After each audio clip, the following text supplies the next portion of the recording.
साथ हम तुम्हें भजते हैं दिन रात।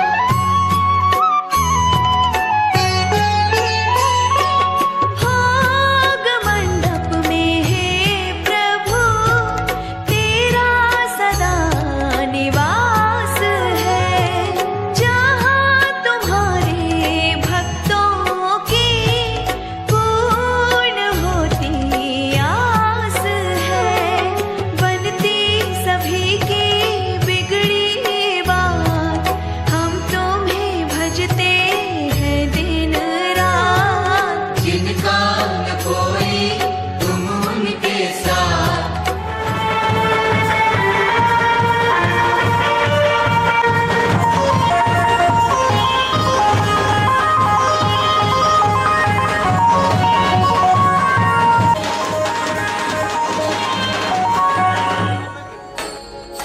हे गोविंद हे गोपाल, हे गोविंद हे गोपाल, हे दयाल लाल।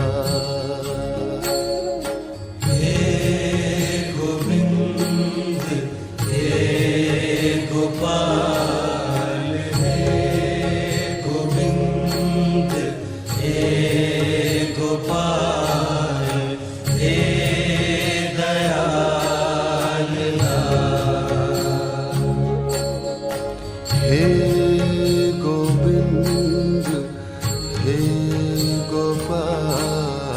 हे गोविंद हे गोपाल, हे दयाल लाल। हे गोविंद हे गोपाल, हे गोविंद हे गोपाल, हे दयाल लाल। प्राणनाथ अनाथ सखे, प्राणनाथ अनाथ सखे, प्राणनाथ अनाथ सखे, दीन दर्द निवार। हे गोविंद हे गोपाल, हे गोविंद हे गोपाल, हे दयाल लाल। हे गोविंद हे गोपाल, हे गोविंद हे गोपाल, हे दयाल लाल। हे समरथ अगम पूरन, हे समरथ अगम पूरन, हे समरथ अगम पूरन, हे समरथ अगम पूरन। हे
समरथ अगम पूरण मोह माया धार। हे गोविंद हे गोपाल हे गोविंद हे गोपाल हे दयाल हे गोविंद हे गोपाल हे गोविंद हे गोपाल हे दयाल महामंत्री श्री गुजरात प्रदेश भारतीय जनता पार्टी माननीय श्री केसी पटेल साहेबના સ્વાગત માટે શૈલેષભાઈ જી માનनीय કેસી પટેલ સાહેબના સ્વાગત માટે વધારે હેમ જતા ત્યારે ઉત્તર ગુજરાત યુનિવર્સિટીના આદરણીય કુલપતિ શ્રી બ્રહ્મ સમાજનું ગૌરવ ગૌરવ નેતા એવા હરભુવનભાઈ શિરવાડિયાને વિનંતી કરીશ કે આ પંચોલી સાહેબના સ્વાગત માટે વધારશો તોનું વિમોચન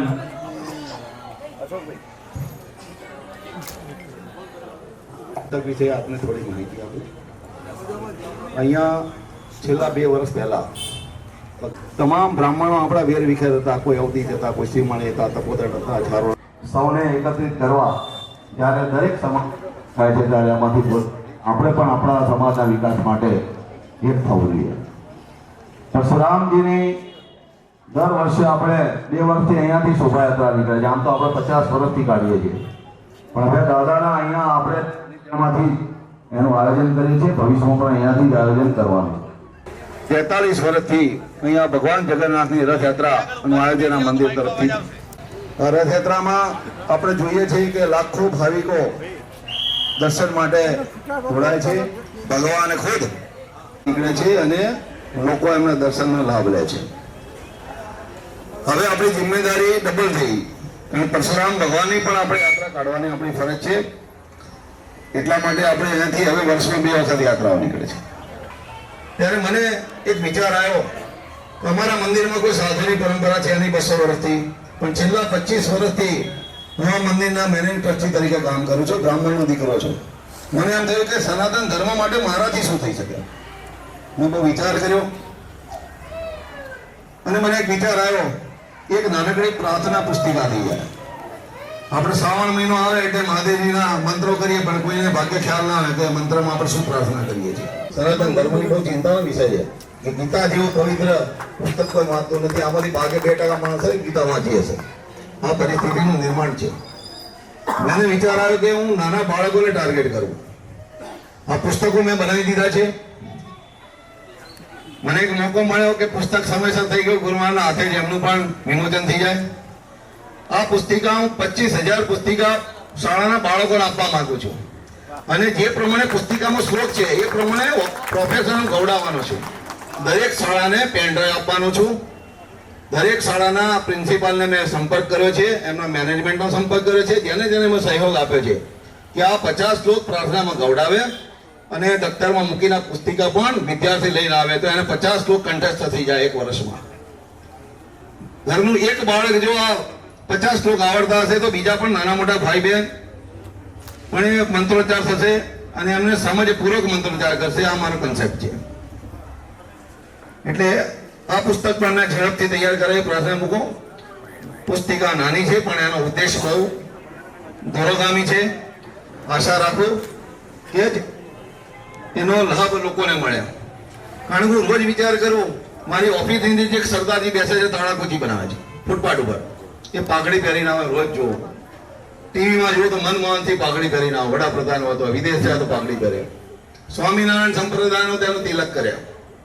જૈન હોય તો હું એક જૈનની સોસાયટીમાં રહ્યો 5 વર્ષ. મારું પોતાનું મકાન નતું, તેનું ભાડે રહેતો.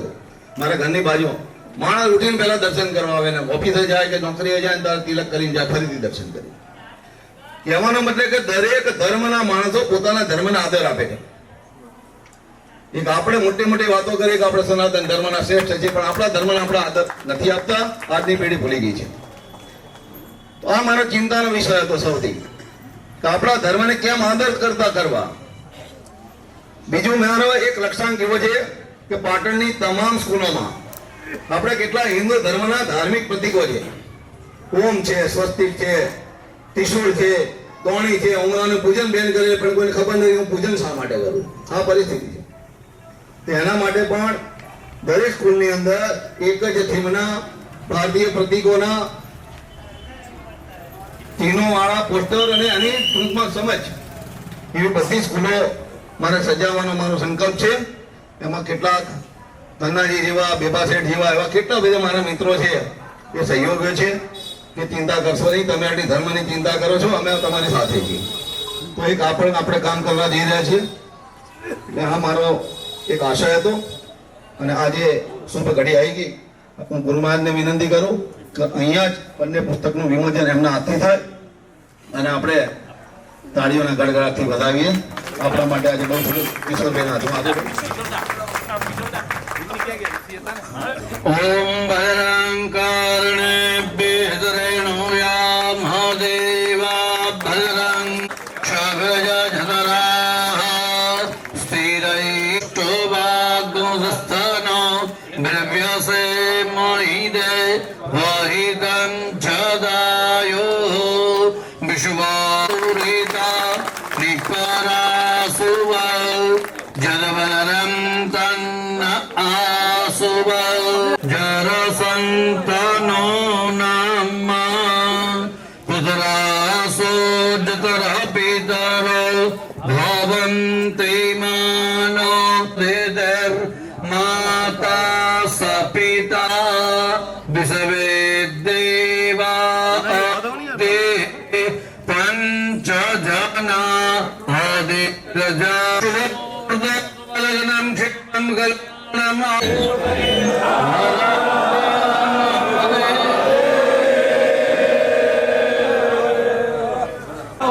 विश्व का कल्याण हो। भारत माता की भारत सनातन धर्म की भगवान वेदव्यास की भगवान शंकराचार्य की द्वारिकाधीश की नमः पार्वती पते हर हर महादेव जगतगुरु द्वारका शारदा पीठ अनंत श्री विभूषित शंकराचार्य स्वामी जी के चरणों में वंदन करते हैं। आज एवो सुभग अवसर है जे गुजरातनी मध्ययुगीन अने प्राचीन राजधानी छे एवा पाटणमां पश्चिमाम्नाय जेनो पीठ गुजरातमां छे अने पश्चिम छत पर एटले समुद्રના पश्चिम तट पर छे। पाटण जे गुजरातनी प्राचीन राजधानी अने धर्मनगरी छे एमां जगतगुरु शंकराचार्यનું સ્વાગત છે। સયાજીરાવ ગાયકવાડના અધિકાર ક્ષેત્રમાં હતું એટલે પીઠ વડોદરાના અંતર્ગત આવતી હતી। રામ एक लघु नाम हमारा परशु सहित बड़ नाम तोहारा। रामजी पण जेना માટે એવું કહે છે કે હું તો રામ નામથી ઓળખાઉં છું પણ તમે પરશુરામ છો। અને પરશુરામ દાશરથી રામ અને બલરામ આ ત્રણનો કેવો સુભગ સંયોગ થયો છે। બલરામની અહીં મૂર્તિ છે, પરશુરામની મૂર્તિ છે। પરશુરામના જીવન ચરિત્ર પર અહીં પુસ્તકનું પ્રકાશન છે અને રામચંદ્રજી જેવા સરળ સ્વભાવવાળા આપણા દ્વારકા શારદા પીઠ અહીં ઉપસ્થિત છે। આ બધા જ જાણો છો પરશુરામજી શું છે।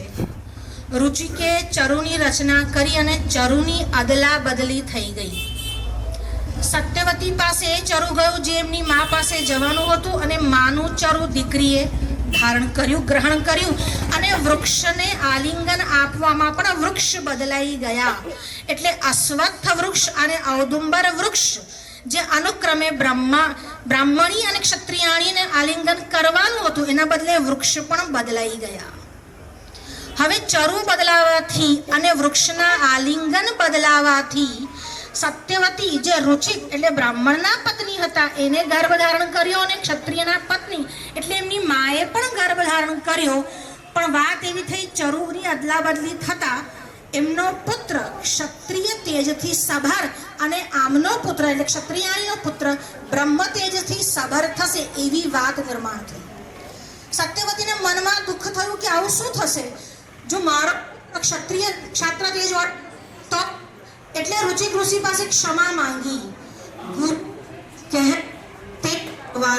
જ્યારે આપે ત્યારે પોતાનું દાપણ કરવાનું નહીં। ક્ષાત્ર તેજથી સવાર થવાને બદલે બ્રહ્મ તેજ સવાર થયા। એમનું નામ હતું વિશ્વામિત્ર। વિશ્વામિત્રએ 60,000 વર્ષ તપશ્ચર્યા કરી અને વશિષ્ઠ પાસે ગયા કે મને એવું સર્ટિફિકેટ આપો કે હું બ્રહ્મર્ષિ કહેવાઉં। વશિષ્ઠ કહે એવું થાય નહીં, તમે રાજર્ષિ છો અને રાજર્ષિ જ રહેશો, બ્રહ્મર્ષિ નહીં થાઓ। હવે વિશ્વામિત્રને ક્રોધ આવ્યો, થયું હું વશિષ્ઠનું આ અપમાનનો બદલો લઈશ અને વશિષ્ઠનો વધ કરીશ। શરદ પૂર્ણિમાની રાત્રિ હતી। વિશ્વામિત્ર વશિષ્ઠના આશ્રમ પર ગયા અને તે વખતે વશિષ્ઠ અને અરુંધતી આ બંને વચ્ચે વાર્તાલાપ ચાલ્યો। 60,000 વર્ષ તપ કર્યું પણ બ્રાહ્મણ ના થઈ ગયા અને તમારે 2-4 મંત્રો શીખીને બ્રાહ્મણ થઈ જવું છે એવું થશે નહીં। અને બીજું જ્યારે ક્ષાત્ર સત્તા રાજ સત્તા ઉન્મત્ત થાય છે ત્યારે બ્રહ્મ સત્તા આવે છે। અહીં બ્રહ્મ સત્તા અને ધર્મ સત્તા એનું જ પ્રતીક પરશુરામ છે અને ધર્મ સત્તાનું આજનું જે પ્રતીક છે તે આપણા શંકરાચાર્ય છે। એમની હાજરીમાં વધારે બોલવું અવિનય અવિવેક થાય। બસ એમના ચરણોમાં વંદન કરું અને આપણે આજે એમના આશીર્વચન લેવા માટે આવ્યા છે એટલે હું એમના ચરણોમાં નિવેદન કરું કે આપણે બધાને જ એક પ્રવેશ કરીએ। મહારાજશ્રીના અમૃત પ્રવચન પહેલા વૃંદાવલીનો પાઠ થશે તો શાંતિ જાળવી સાવધાન થઈ વૃંદાવલીનું શ્રવણ કરશું। ઓમ શ્રીમન્મહાગણાધિપતયે गणाधिपतये नमः। शङ्करं शङ्कराचार्यं केशवं बादरायणं सूत्रभाष्यकृतौ वन्दे भगवन्तौ पुनः पुनः। नारायणसमारम्भां शङ्कराचार्यमध्यमाम् अस्मदाचार्यपर्यन्तां वन्दे गुरुपरम्पराम्। गौ माता की गौ हत्या सत्य सनातन वैदिक धर्म पदे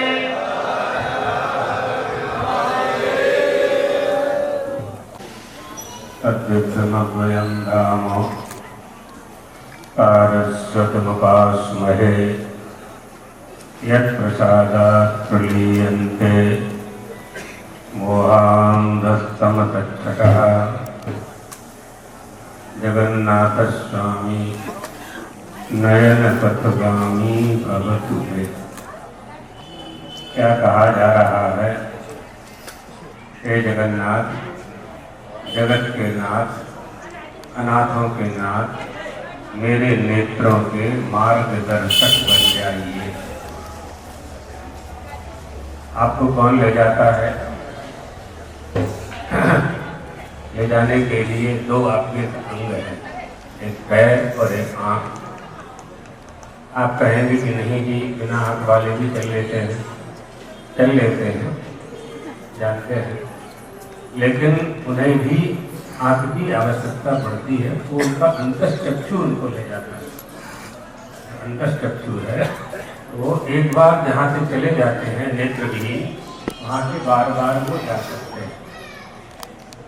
जगन्नाथ स्वामी हमारे नयन, हमारे पथ प्रदर्शक बने।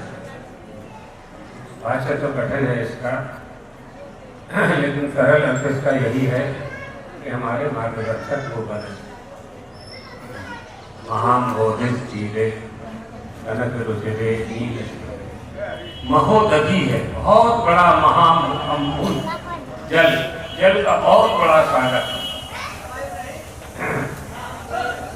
जहाँ सारे समुद्र एकत्रित हो गए।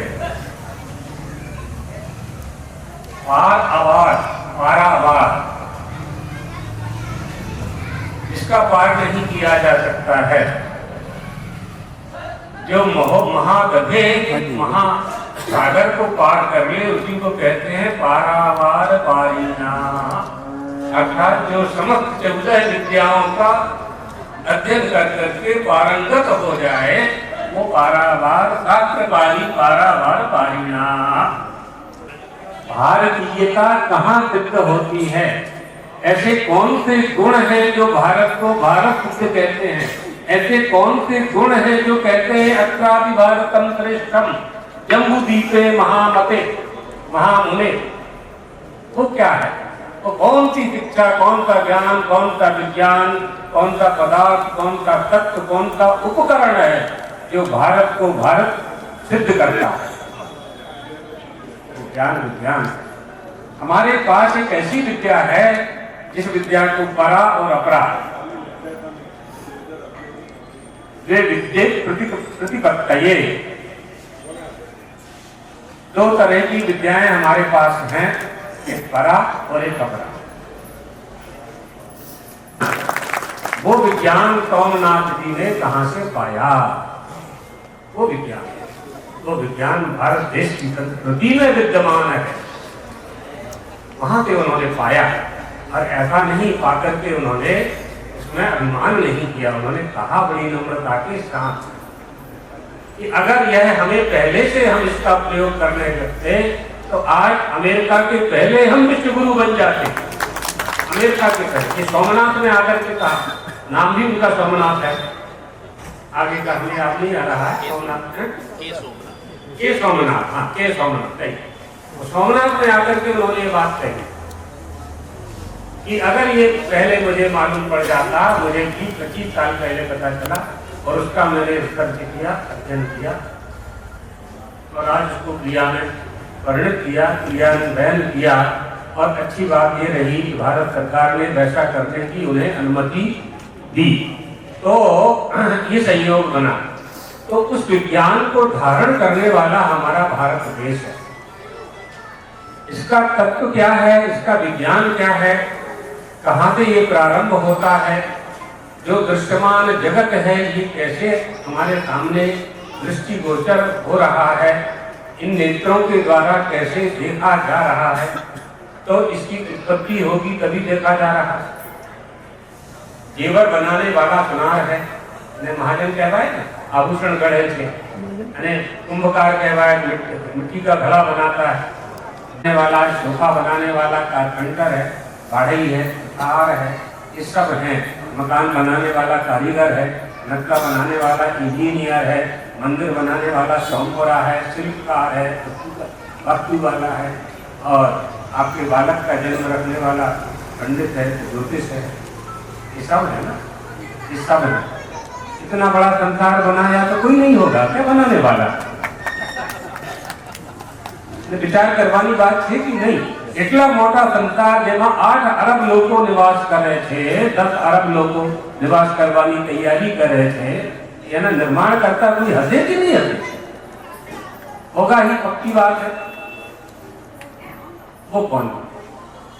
ऋग्वेद के नासदीय सूत्र में इसका उल्लेख प्राप्त होता है। ना तदापि नो तदापि तदानी नाभीत रजो नो व्योमः पुरोयत इमावरीवः पहुकस्य सर्मन अम्बः किमासी गहनम गभीरम। इससे क्या जाना जाता है? सृष्टि के पहले कैसे ये सृष्टि प्रारंभ हुई, कहां से प्रारंभ हुई, ये सृष्टिकर्ता कौन है, कैसे सृष्टि का प्रारंभ हुआ। तो ये माना जाता है कि जब कुछ भी नहीं था, तो सृष्टिकर्ता के पास केवल एक संकल्प था, उसका केवल एकमात्र संकल्प था। वो कब था? नासीद रजः ना तदापि नो तदापि तदानी नासीद रजः। जब परमाणु भी नहीं थे तब वो था। न व्योमो, आकाश भी नहीं था तब वो था। इमावरीवः कोहकत कर्मन, इस तरह से कोहरा जल को आच्छादित नहीं कर सकता, जिस तरह से कोहरा धरती को आच्छादित नहीं कर सकता, इसी तरह से यह जगत प्रपंच उस परमात्मा को आच्छादित नहीं कर सकता। परमात्मनः आत्मनः आकाशा संभूतः। ये विज्ञान है, ये विज्ञान, इसका ज्ञान, इस विज्ञान का ज्ञान भारत में प्राप्त है। ये हमारी भारतीयता है, ये हमारा धर्म विज्ञान है। एक उपकरण का विज्ञान होता है, एक संसाधन का विज्ञान होता है। बहुत सी वस्तुओं को असेंबल करके आप गाड़ी बना लेते हैं, ये विज्ञान है, ये ज्ञान है। और इसका विज्ञान क्या है कि वो मटेरियल, એટલે આજની ભાષામાં કહેવાય છે તમે रा मटेरियल, वो कहाँ से आया आपके? हेलीकॉप्टर कहाँ उड़ेगा? आकाश में उड़ेगा। आकाश आप नहीं बना सकते, आकाश आप नहीं बना सकते। अर्जुन, वो आकाश मैं हूँ, अर्जुन वो पृथ्वी मैं हूँ, अर्जुन वो जल मैं हूँ। ये ज्ञान, ये विज्ञान, ये भारत में ही प्राप्त होता है। इसलिए हमारे देश की संस्कृति विश्ववर्णीय संस्कृति बनी हुई है। इसलिए हम वसुधैव कुटुंबकम की धारणा को सिद्ध करने वाला देश है हमारा। नहीं है कि जल केवल भारतवासियों को प्राप्त है, ऐसा नहीं है कि धरती केवल भारतवासियों को प्राप्त है, ऐसा नहीं है कि आकाश केवल भारतवासियों को प्राप्त है। आपने भले ही प्राप्त परमात्मा से प्राप्त भूमि के टुकड़े टुकड़े कर लिए, विभाजन कर लिया, लेकिन आप उसके मालिक नहीं हैं। मालिक वही होता है जो उस वस्तु का निर्माण करता है। इस मकान का मालिक कौन है? इस मकान का मालिक बनाने वाला होगा या खरीदने वाला होगा? लोग तो सेवा वाले हैं, ट्रस्टी लोग, भाई वगैरह, और जिनके जितने भी सहयोगी होंगे आचार्य जी के, ये सब ट्रस्टी है। सब मालिक तो जगन्नाथ जी है ना। तो जगन्नाथ जी का निर्माण आप नहीं कर सकते, आप मंदिर का निर्माण कर सकते हैं। अभी हमसे भूमि पूजन कराया इन्होंने आचार्य जी ने, तो इसका रिनोवेशन करेंगे, जीर्णोद्धार करेंगे। जगन्नाथ जी को नहीं बना सकते, जो वस्तु बनी हुई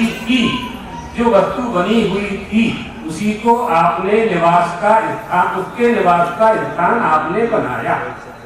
इसी तरह से और छोटे से विज्ञान की बात हम बताते हैं कि जिस तरह से मनुष्य अपने निवास के लिए मकान दुकान बनाता है, इसी तरह से परमात्मा ने 84 लाख शरीर बनाए।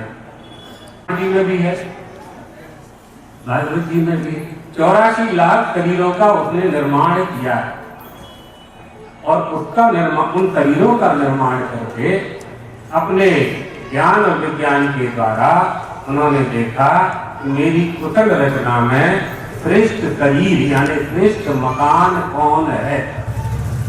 आप लोग कोई वस्तु लेते हो तो खोजते हो ना, शोधो छो सारी मिठाई क्या मन से, सारा फ्लैट क्या मन से। भगवान ने भी खोजा, उसने पाया कि मनुष्य का शरीर मेरे निवास का उत्तम है। मानव की देह में मैं निवास करूंगा, जगत का नाथ होता हुआ, सबका परम पिता होता हुआ। जिस तरह से कौशल्या का बेटा बन जाता है, इस तरह से देवकी का बेटा बन जाता है, वो जगन्नाथ, जगत का प्रभु। जगन देवकी खुद प्रार्थना करती है, जगन निवास गर्भ के समय स्थिति बहुत सुंदर स्थिति है। उसमें देवकी कहती है कि आप तो जगत में निवास करने वाले हैं और मेरे ऊपर कृपा करने आप मेरे उदर में निवास कर रहे हैं।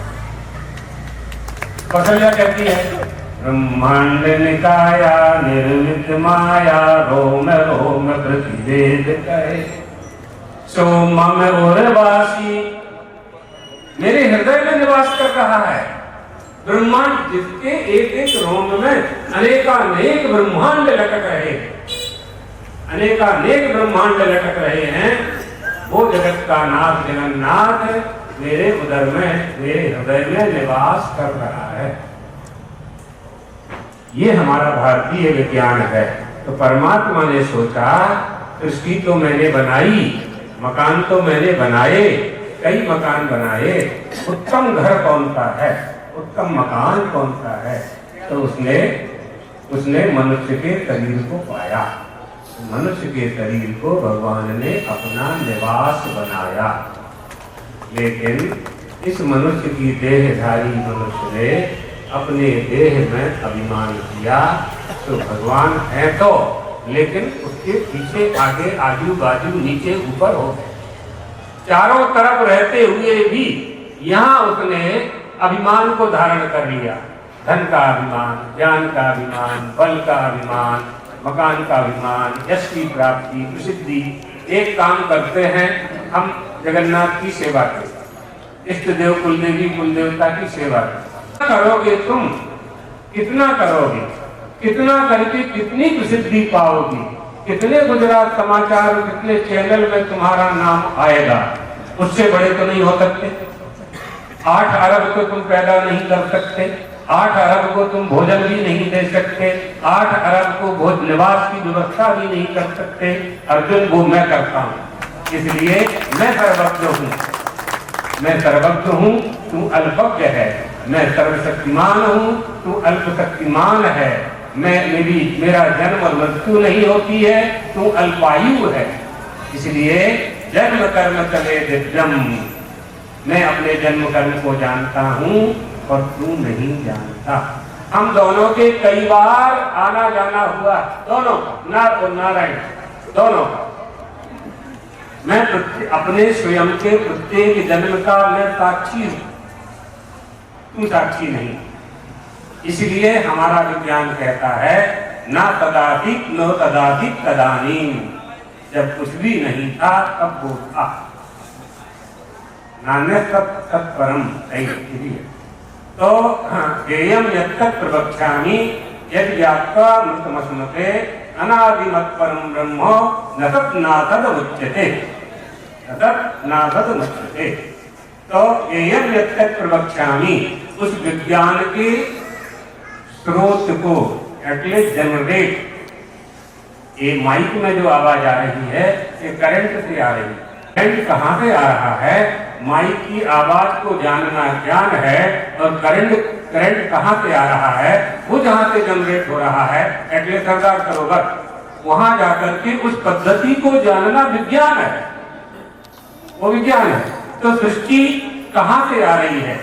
ये ज्ञातुम योग्य ज्ञातव्यम, ज्ञातुम योग्य ज्ञातव्यम, जानने योग्य जो है वह जानना चाहिए।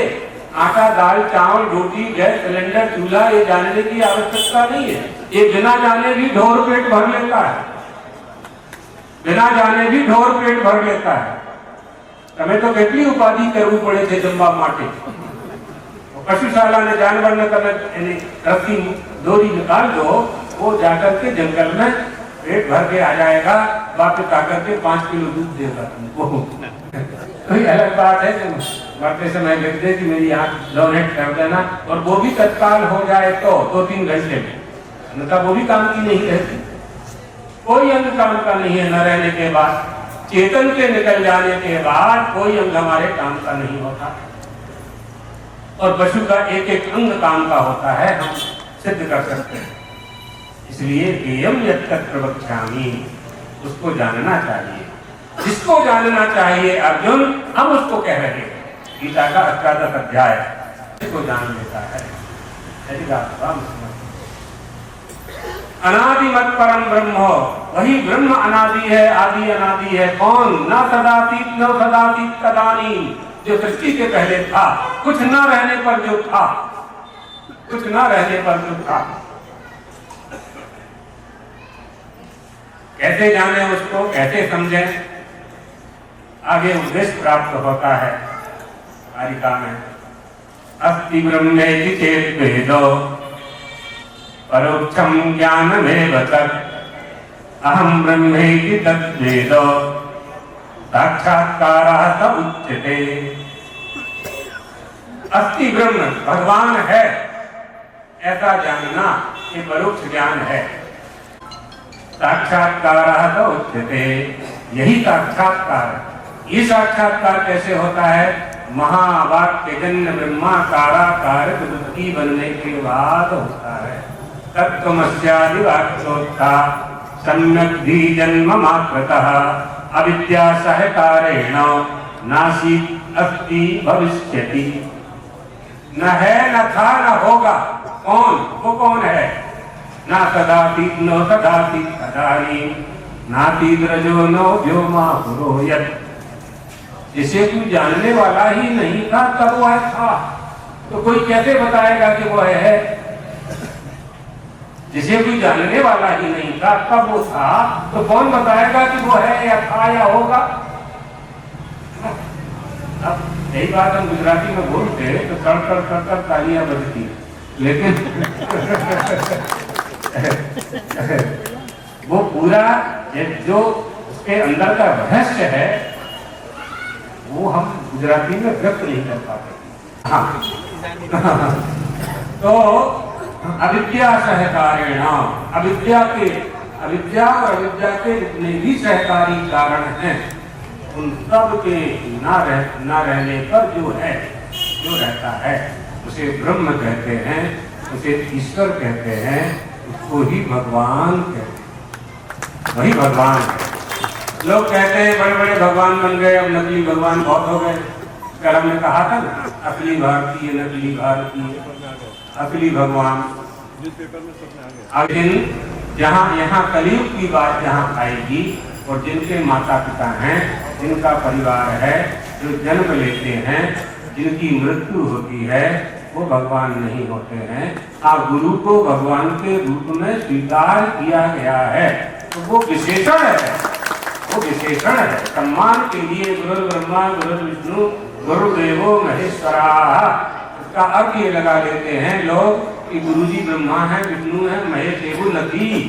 यानी मेरे अंदर उस नित्य शुद्ध बुद्ध मुक्त स्वभाव परमात्मा को प्रकट कर देता है।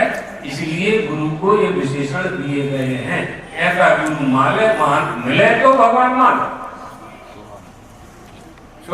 मछली की वृत्ति अखंडा दीप सिखा तो परम प्रचंडा।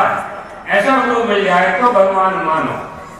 जो गुरु संपत्ति बटोरने में लगे हैं, विदेशों में जा रहे हैं, डॉलर का रुपया कर रहे हैं, रुपया का डॉलर कर रहे हैं, और जो कह रहे हैं हनुमान जी और ब्रह्मा विष्णु भगवान हमसे बड़े हैं, हम जो धर्म दूसरे धर्म की निंदा करे, जो संप्रदाय दूसरे संप्रदाय की निंदा करे, जो मार्ग जो पंथ दूसरे पंथ की निंदा करे, वो धर्म नहीं कहलाता। ये मेरा वाक्य नहीं है, स्मृति वाक्य है। धर्म योगादते धर्मः न च धर्मः को धर्म कहा अविरोधात्यो धर्मः सधर्मः सत्यविक्रमः। जहाँ सत्य नहीं है वहाँ धर्म नहीं। सत्य बराबर तब नहीं, झूठ बराबर पाप। जाके हृदय शांत है ताके हृदय पाप। इसलिए उसे जानना चाहिए। बिल्कुल चिंता करने की आवश्यकता नहीं है। सारे शास्त्र 3 महीने तक गाजी पंडित जी के पिताजी थे चंद्रशेखर जी, पंडित चंद्रशेखर जी बड़ौदा, बड़ा सम्मान का होगा। उन्होंने अपने प्रवचन में कहा 3 महीने तक नालंदा के पुस्तकालय में आग लगी रही। 3 महीने तक, तब भी हमारी संस्कृति को नष्ट नहीं कर पाए वो लोग। अब तो बहुत हो गया है। आपकी कितनी बड़ी यूनिवर्सिटी है, हजारों बालक वहां पढ़ते हैं, सैकड़ों अध्यापक हैं वहां, इतना बड़ा पुस्तकालय है। ऐसी बहुत सी है, ऐसी बहुत सी यूनिवर्सिटी में 1818 के पहले हमारे देश में 10,000 गुरुकुल थे। संस्कार और संस्कृति हमारे पास है। सो त्यौहारों तात्पर्य इसमें थे बहु करवानी आवश्यकता नहीं, रक्षण करवानी आवश्यकता है, बस संरक्षण करवानी आवश्यकता।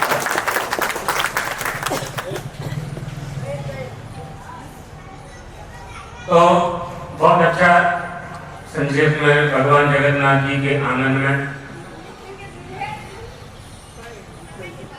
देखो कार्यक्रम ब्राह्मणों के लिए रखा था। पाटन में कितने ब्राह्मण? 10,000, 5,000 में 500 भी नहीं आए। तुम कैसे अपने बच्चों को धर्म सिखाओ? 5,000 में 500 भी नहीं आए। सामने वाले ने कितनी मेहनत की। 400 घर है। 400 घर है। हर एक ये घर में 10 भी होंगे तो 4,000 हो गए ना। समाज के 400 घर ऐसे 10 हर एक ब्राह्मणों का 400 घर है। 4,000 घर इकट्ठा भी कर दिया है। गुरुजी भुगतम में आएंगे। तो ये मुश्किल होता है।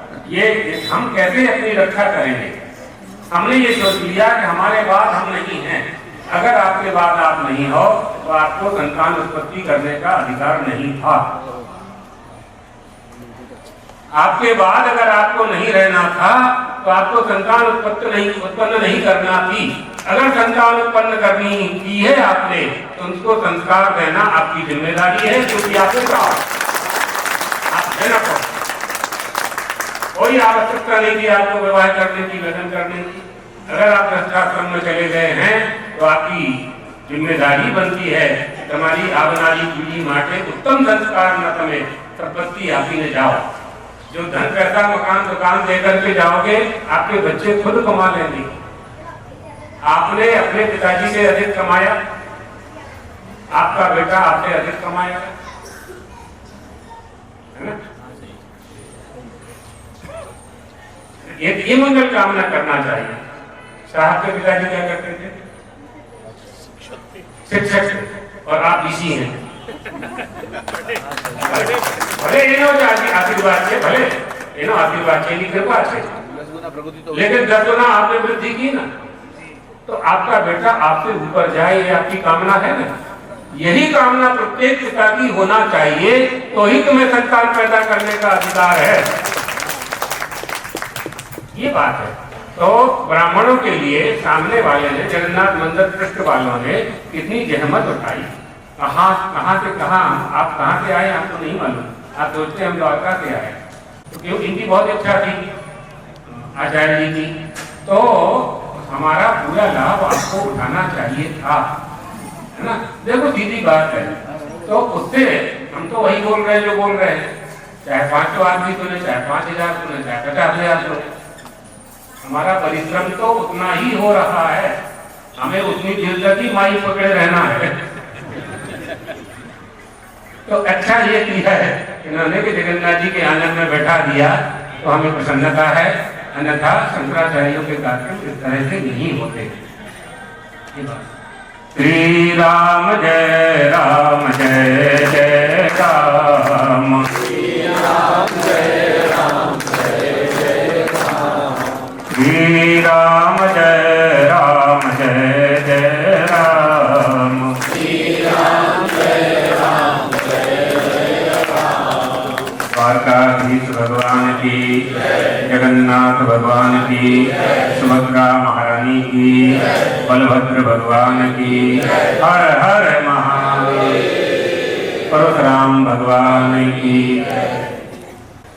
મારા બચપનના દોસ્તાર છે શૈલેષભાઈ એડવોકેટ છે, એમના પિતાશ્રી ઇતિહાસવિદ હતા અને લો કોલેજના પણ પ્રોફેસર પ્રિન્સિપાલ એવા મુકુંદભાઈ બ્રહ્મક્ષત્રી અને દીકરાની માફક મારી સંભાળ લેતા હતા આખી જિંદગી। એમના દીકરા શૈલેષ મારા મિત્ર છે, કિશોરભાઈ એક મારા સાક્ષી છે, જગન્નાથ ભગવાન મારા એક સાક્ષી છે। મેં કિશોરભાઈને ફોન પર કર્યો કે જગતગુરુ શંકરાચાર્ય આવે ત્યારે અમે તો બધી ભેટ પૂજા કરવાના, પણ આ પાટણની જનતા તરફથી કોઈ રુદ્રાક્ષની સોનામાં મળાઈને જો માળ આપે તો મને ગમશે। મારા વગર પ્રયત્ને ભગવાને મારી વાત સુની અને શૈલેષભાઈને પ્રેરણા કરી। શૈલેષભાઈ ગુરુ મહારાજને રુદ્રાક્ષની સોનામાં મળેલી માળા પાટણની યાદગીરીમાં અર્પણ કરવા માંગે છે। બોલીએ જગન્નાથ ભગવાન કી, પરશુરામ ભગવાન કી, નમઃ પાર્વતી પતય।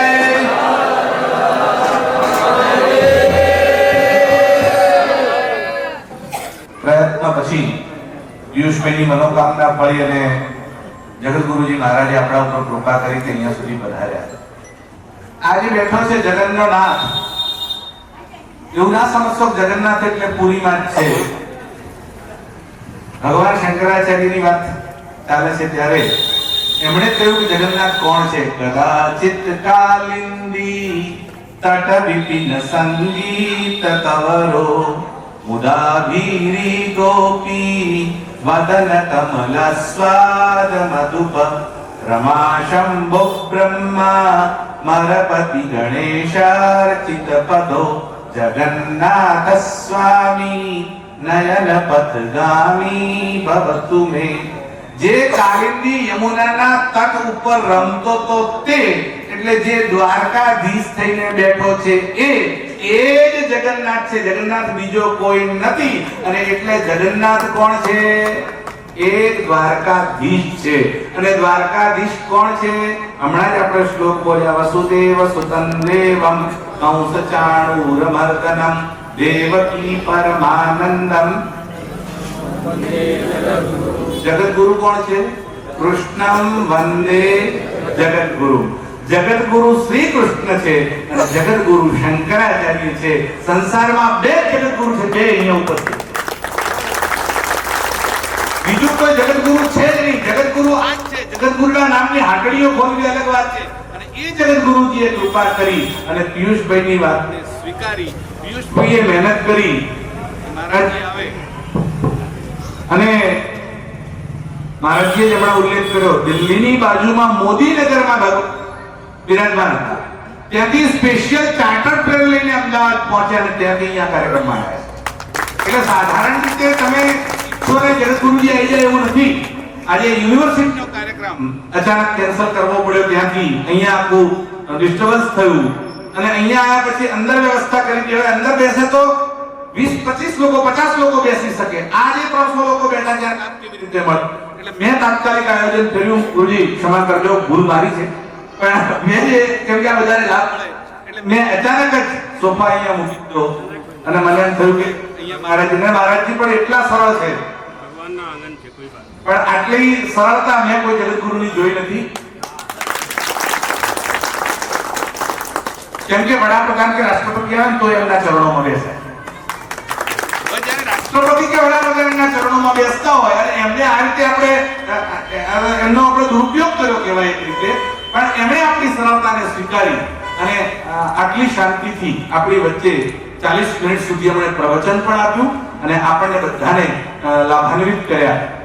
અવિનય થયો તો મહારાજજી ક્ષમા કરજો. પાટણના જનતા વતી, આયોજકો વતી, ટ્રસ્ટ વતી, પિયુષભાઈ વતી હું બધાના વતી ક્ષમા પ્રાર્થના આપની અપેક્ષા રાખું છું.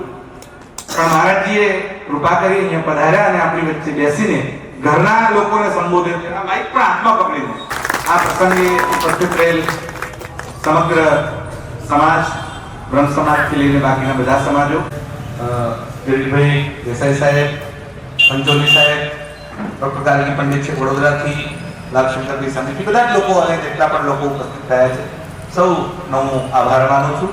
અને ખાસ આભાર જગન્નાથ ટ્રસ્ટ અને પિયુષભાઈ આચાર્ય, આ ટ્રસ્ટીઓનો પણ છે કે એમણે આયોજન ન કર્યું તો આપણી બેની વચ્ચે કડી કોણ હોત.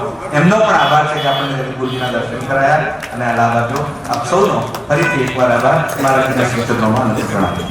અસ્તુ થઈ ગયા. બોલીએ જગતગુરુ શંકરાચાર્ય ભગવાન